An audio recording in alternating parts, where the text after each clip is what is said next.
वाणी की कि गुरबाणी में कीर्त करने को क्या महत्व दिया गया है, या कीर्त करने के ऊपर गुरु महाराज ने गुरबाणी में क्या उपदेश दिया है। तो ये बताने से पहले मैं आपको ये बता दूं कि दोस्तों, गुरबाणी श्री गुरु ग्रंथ साहिब जी के अंदर गुरु साहिबानों के अलावा और भी कई भगत जनों की बाणी और भी कई महापुरुषों की बाणी इंक्लूड है।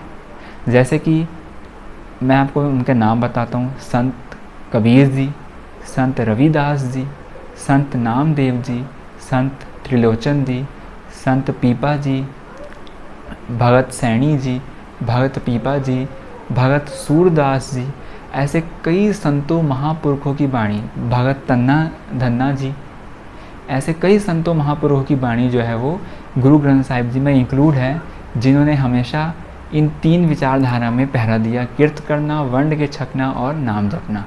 तो ये जितने भी मैंने संत और भगत जनों के आपको नाम गिनाए जिनकी बाणी गुरु ग्रंथ साहिब में इंक्लूड है, उन्होंने भी इन 3 बेसिक प्रिंसिपल्स में ही जो है वो अपनी पूरी लाइफ जो है वो जी, उन्होंने कीर्त करना, वंड के छकना, नाम जपना।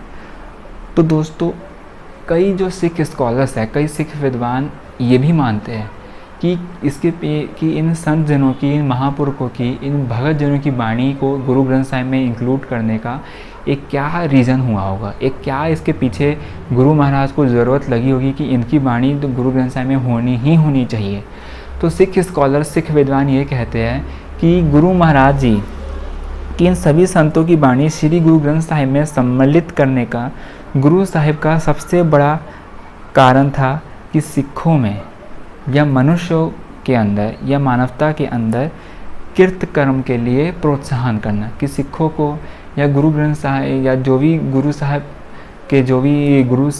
के ऊपर जो आस्था रखते हैं, कि उन सब को जो है वो गुरु महाराज इन सब की बाणी इंक्लूड करके गुरु ग्रंथ साहिब में उनको कीर्त करने के लिए प्रोत्साहन कर सके। क्योंकि गुरु की सिक्खी का पहला जो मैं आपको बताया विचारधारा क्या है, कीर्त करना है।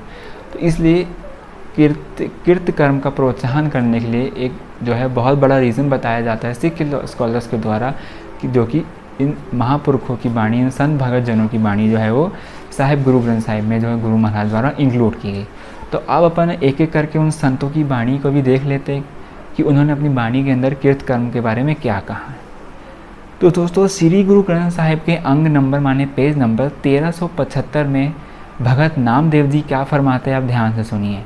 नामा कह तिलोचना मुखते राम समाल, हाथ पाओ कर काम सब चीत निरंजन नाल।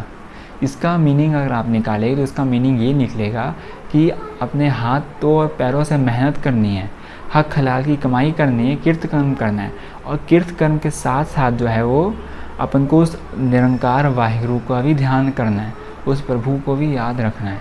कीर्त कर्म के साथ साथ हक हलाल की कमाई के साथ साथ हमको उस प्रभु का भी याद रखना है। तो ये थी भगत नामदेव जी की बाणी। इसके बाद अपन आ जाते हैं अंग नंबर 482 में। 482 में संत कबीर जी क्या फरमाते हैं, आप उसको ध्यान से सुनिए। वो फरमाते हैं, हम कर सूत तन्है नित ताना। फिर सुनिए, हम कर सूत तन्है नित ताना। इसका मीनिंग लिख लेगा, ये निकलता है कि संत कबीर जी जो है वो अपने कर्म के बारे में बता रहे हैं, या आप जो जिस भी चीज़ का वो काम करते थे, धंधा करते थे, उस चीज़ के बारे में वो यहाँ पे एक पंक्ति में उल्लेख कर रहे हैं। इस पंक्ति में वो उल्लेख कर रहे हैं कि जो संत कबीर जी जो थे वो सूत का काम करते थे।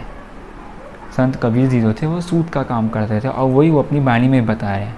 तो इससे अपन को पता लग रहा है कि ये संत महापुरुष भी जो थे वो कीर्त कर्म करने वाले थे, कामकाज करने वाले थे। उन पाखंडी साधुओं के, पाखंडी महात्माओं के जैसे नहीं थे, एक जगह डेरा लगा के बैठ जाए, पेड़ बढ़ाते जाए और जनता को लूट ले जाए, उनके पैसे इकट्ठे करते जाए, उनकी ज़मीनें हड़पते जाए। और अगर अपन बात करें भगत धन्ना जी की, तो भगत धन्ना जी भी जो थे, उनकी बाणी आप पढ़ेंगे तो आप ये पाएंगे कि भगत धन्ना जी भी जो थे वो भी खेती बाड़ी का काम किया करते थे। भगत नामदेव जी जो थे वो धोबी का काम करा करते थे, कपड़े कंबल धोने का काम करते थे। जिस भी तरह से उनको जो भी काम मिलता था, जो भी कीर्त कर्म उनको मिलती थी वो करते रहे। वो पाखंडियों की तरह चौकड़ा मार के सिर्फ उन्होंने लोगों को लूटा नहीं, लोगों को मूर्ख नहीं बनाया। उन्होंने ये 3 चीज़ों के ऊपर पहरा दिया, कीर्त करना, वंड के छकना और नाम जपना। फिर आप आ जाइए अंग नंबर 1245 में, जिसमें गुरु नानक देव जी फरमाते हैं, काल खाए किस हत हो दे, नानक राहो पछाणे से। इसमें गुरु महाराज समझाते हैं कि जो मनुष्य मेहनत से पैसा कमाए, हक हलाल की कमाई से पैसा कमाए और उस ईमानदारी की कमाई से दूसरे ज़रूरतमंदों का भला करे, अगर वो इंसान ये करता है तो मतलब उस मनुष्य ने, उस इंसान ने सत्य का मार्ग पहचान लिया है, या वो सत्य के मार्ग में चल पड़ा है। कौन?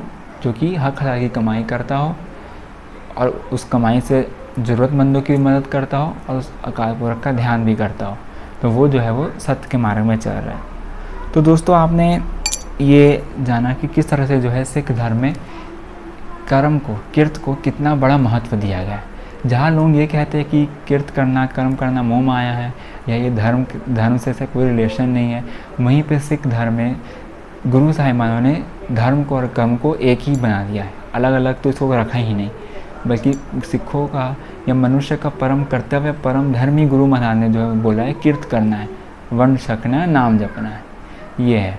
तो और गुरु महाराज जी के जो सच्चे अनुयायी हैं, गुरु साहिब के ऊपर जो सच्ची श्रद्धा रखते हैं, और गुरु साहिब के जो सच्चे सुच्चे सिख हैं, वो इस चीज़ में अपना पहरा बिल्कुल देते हैं, इन तीनों विचारों में। और आप एग्जाम्पल भी आपके सामने बहुत होगी कि सिख जो है अपनी हक हलाल की कमाई में से ज़रूरतमंदों की हमेशा से सेवा करते हैं, दुनिया भर में, पूरे देश भर में सेवा करते हैं, लंगर लगाते हैं, क्या क्या चीज़ें पता नहीं जो है वो फ्री में जो है कितनी चीज़ें जो है वो सेवा कर देते हैं।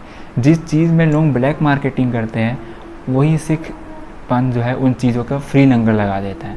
तो ये है गुरु साहिब के हुक्म, किस तरह से जो गुरु साहिब के हुक्म को सिखों ने आज भी जीवित रखा है। गुरु साहिब के ऊपर आस्था रखने वालों ने आज भी गुरु साहिब के जो हुक्म थे उनके ऊपर दृढ़ रह के उन्हें पहरा देते हैं।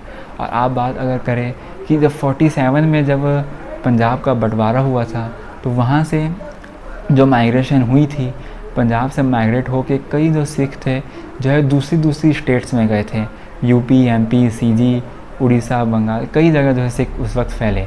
तो जो सिख एमपी यूपी तरफ आए थे, तो उस वक्त ये बताया जाता है कि सिर्फ वहाँ जंगल ही जंगल थे, या जहाँ धरती बंजर हुई थी, वहाँ जाके सिखों ने अपना डेरा जमाया। वहाँ पे जाके सिखों को जो ज़मीनें, उस जगह में जो सिखों को ज़मीनें अलॉट हुई, उस बंजर ज़मीनों को भी सिखों ने जो है वो उपजाऊ बना दिया, और वहाँ भी हरे भरे खेत जो है वहाँ पे बना दिए बंजर ज़मीनों में।